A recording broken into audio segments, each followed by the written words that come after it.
السلام علیکم. آج آپ کی ملاقات ڈاکٹر طلعت افضا سے بزنس فائنانس کے 38 لیکچر میں ہو رہی ہے. ہمارا آج کا لیکچر بیسیکلی پچھلے ہی لیکچر کی کنٹینیوشن ہے، جس میں آپ کو یاد ہوگا کہ ہم نے بات کرنی شروع کی تھی اباؤٹ دی کیپٹل اسٹرکچر.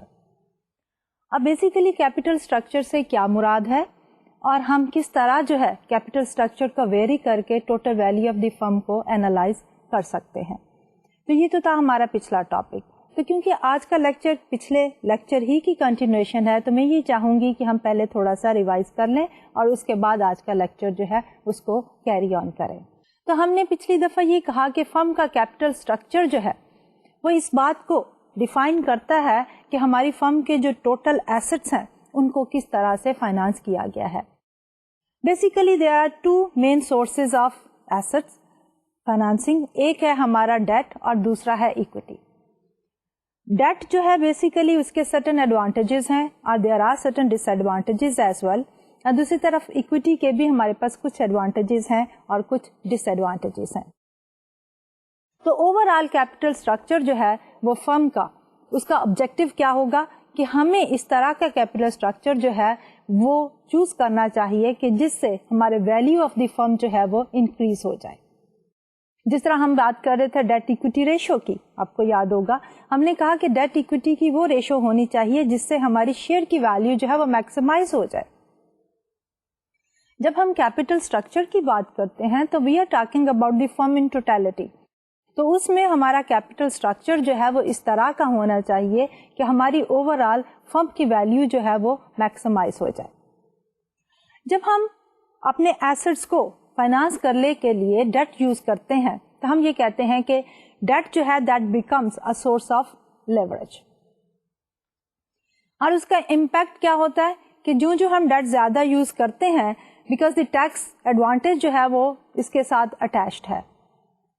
جب ٹیکس ایڈوانٹیج اٹیچڈ ہے تو پورشن آف دی ٹیکسز جو ہے they are paid by the government.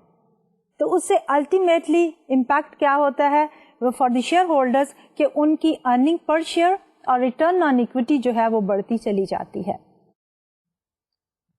تو اس سلسلے میں ہم نے ایک ایگزامپل بھی لی تھی ایک پرٹیکولر سچویشن کی جس میں ایک فرم جو ہے وداؤٹ دی لیوریج جو ہے ایک اس کا کیپٹل اسٹرکچر ہے اور پھر ہم نے کیلکولیٹ کیا تھا کہ اس فرم کی ارننگ پر شیئر کیا ہوگی اور اس کا ریٹرن آن ایکوٹی کیا ہوگا. اس کے بعد ہم نے کہا کہ لیٹس اسیوم دی سیم فرم جو ہے goes for the leverage, meaning کہ وہ 50% ڈیٹ لے لیتی ہے اپنے ایسٹس کو فائنانس کرنے کے لیے اور 50% ریمیننگ جو ہے وہ ایکوٹی سے فائنانس کرتی ہے. تو اس صورتحال میں ہم نے یہ دیکھا کہ over all return on equity اور ارننگ پر شیئر جو ہے وہ بڑھ جائیں گے. لیکن اس میں ہم نے ایک اور کریٹیکل انالیسس یہ بھی کیا کہ لیٹس سپوز کہ ہمارے پاس سچویشن ایسی ہے کہ ایک ہمارے پاس پیسمسٹک سینیریو ہے اور ایک آپٹیمسٹک سینیریو ہے اور ایک ہمارا بیس کیس ہے. بیس کیس میں ہم نے یہ کہا کہ 100% ایکوٹی فائنانس، دوسرے میں ہم نے یہ کہا کہ 50% ایکوٹی اینڈ 50% ڈیٹ. لیکن ہم نے یہ کہا کہ ایک صورتحال میں ہماری ارننگ پیسمسٹک ویو میں کم ہو جاتی ہے اور دوسرے میں ہماری ارننگ جو ہے وہ زیادہ ہے. تو ہم نے یہ دیکھا کہ ارننگ کم یا زیادہ ہونے سے فرم کو لاسز اور پروفٹ جو ہیں وہ بھی اسی حساب سے زیادہ اور کم ہوتے ہیں.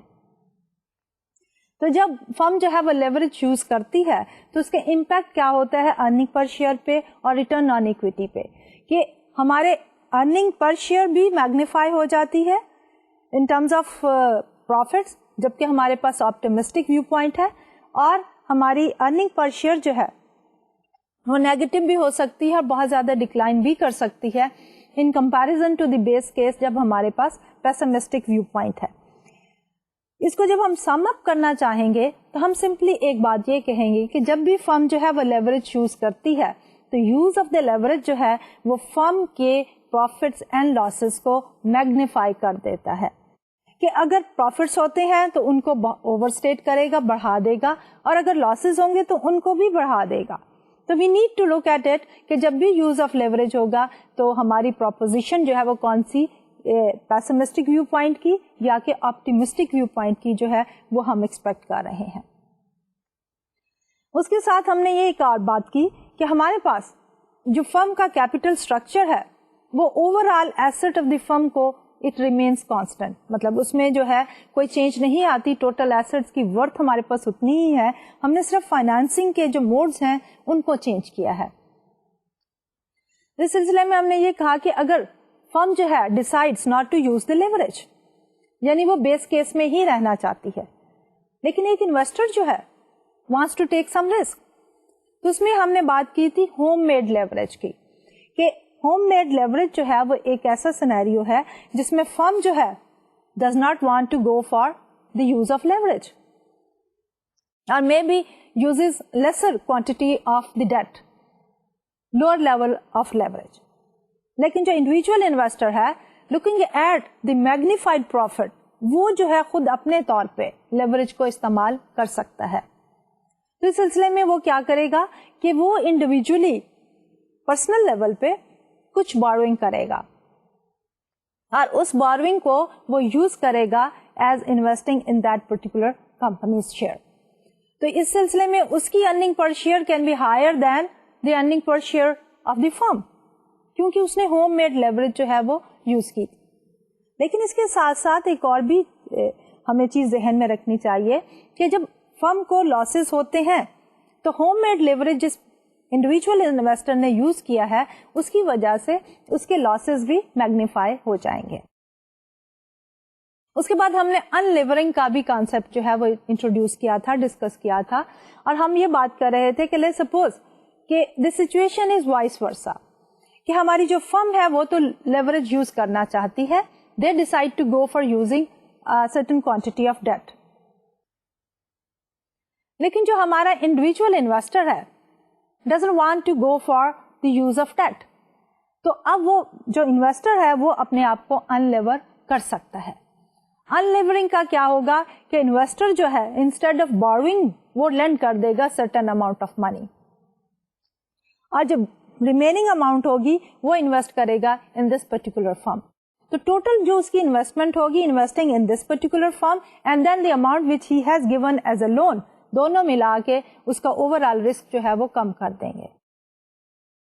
فرم جو ہے اس کی ہمارے پروفٹس اینڈ لاسز جو ہیں وہ تو میگنیفائی ہو جائیں گے because the firm has use the leverage, لیکن انڈیویجول انویسٹر جو ہے اس نے اپنے آپ کو ان لیور کر لیا ہے, اس لیے انڈیویجول انویسٹر کے گینز اینڈ لاسز جو ہیں وہ میگنیفائی نہیں ہوں گے, وہ بیس کیس سینیریو ہی میں رہیں گے.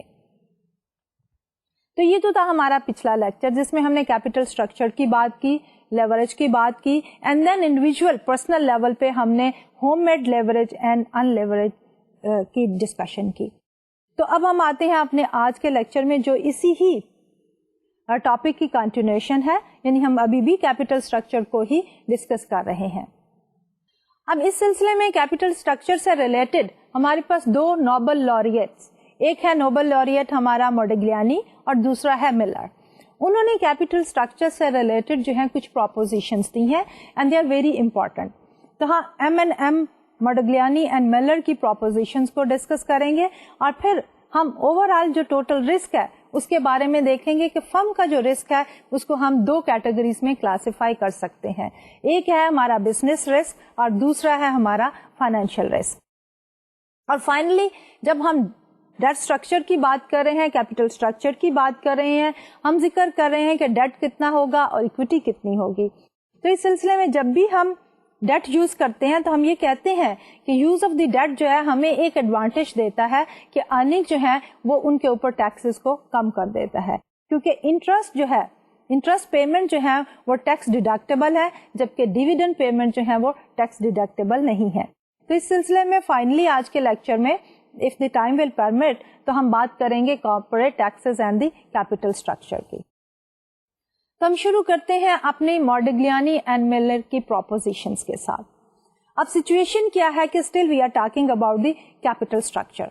ہم جب اس ڈسکشن میں موڈیگلیانی اینڈ ملر کی ڈسکشن اینڈ پروپوزیشنز کی بات کریں گے تو ہم سرٹن assumptions کے ساتھ شروع کریں گے, اور ابھی ہم جب پہلی پروپوزیشن کی بات کر رہے ہیں وی آر assuming کہ there are no taxes, اور اس کے بعد لیٹر آن ہم وہ ریلیکس کر دیں گے اور پھر اس کی ماڈیفائڈ ورژن دیکھیں گے کہ پھر کیا سینیریو ہے.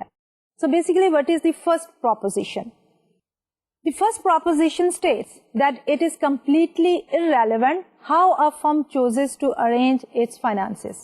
کہ فرم کی اوور آل ویلیو کے لیے یہ ریلیونٹ نہیں ہے کہ ہم نے ٹوٹل ایسٹس آف دی فرم جو ہیں ان کو ڈیٹ سے فائنانس کیا ہے یا ہم نے ان کو اکوٹی سے فائنانس کیا ہے. اب اس کو پروف کرنے کے لیے, فردر اسٹرینتھن کرنے کے لیے ہم نے ایک چھوٹی سی ایگزامپل لی ہے, اور اس ایگزامپل میں ہم یہ بات کر رہے ہیں کہ suppose there are two firms, اور ان دونوں فرمس کی جو left hand side of the balance sheet which means the total assets وہ ایگزیکٹلی سیم ہے, لیکن جو right hand side of the balance sheet ہے جو کہ ہمیں یہ بتاتی ہے کہ ایسٹس کو فائنانس کس طرح کیا گیا ہے, اور ہمارے پاس دو سورسز ہیں, ایک ہے ڈیٹ کا اور دوسرا ہے اکوٹی کا. ان دونوں فرمز کے لیے ہمارے پاس جو رائٹ ہینڈ سائڈ ہے وہ ڈفرنٹ ہے. So imagine two firms having identical assets and operations depicted on the left hand side of the balance sheet, but the right hand side is different because the two firms finance their operations differently. اب اس میں جو ہم assume کر رہے ہیں percentage, suppose ایک فرم جو ہے وہ 30% debt and 70% equity لے رہی ہے, اور جبکہ دوسری فرم جو ہے وہ 70% debt and 30% equity لے رہی ہے. یعنی ایگزیکٹلی اپوزٹ ہے, mirror images ہے as per the capital structure is concerned, کہ کتنے percentage of the total asset debt سے فائنانس ہوا ہے اور کتنا percentage of the total asset جو ہے وہ اکوٹی سے فائنانس ہوا ہے. لیکن overall size, operational activity size total assets وہ دونوں ہی فرمز کے برابر ہیں, یعنی 30% plus 70% is equal to the same 100% as compared to the second 70% and the 30%. تو اس کو ایکسپلین کرنے کے لیے we take help of the pie chart, اور وہ پائی چارٹ جو ہے ہم نے اس سلائڈ پہ ریفلیکٹ کیے ہیں. In the case we can view the capital structure question in terms of a pie model. اب اس میں کیا ہے کہ دی فرسٹ فرم ہمارے پاس ہے 30% ڈیٹ اینڈ 70% اکویٹی, اور دوسری طرف ایگزیکٹلی اپوزٹ سینیریو ہے 30% اکویٹی اینڈ دی 70% ڈیٹ.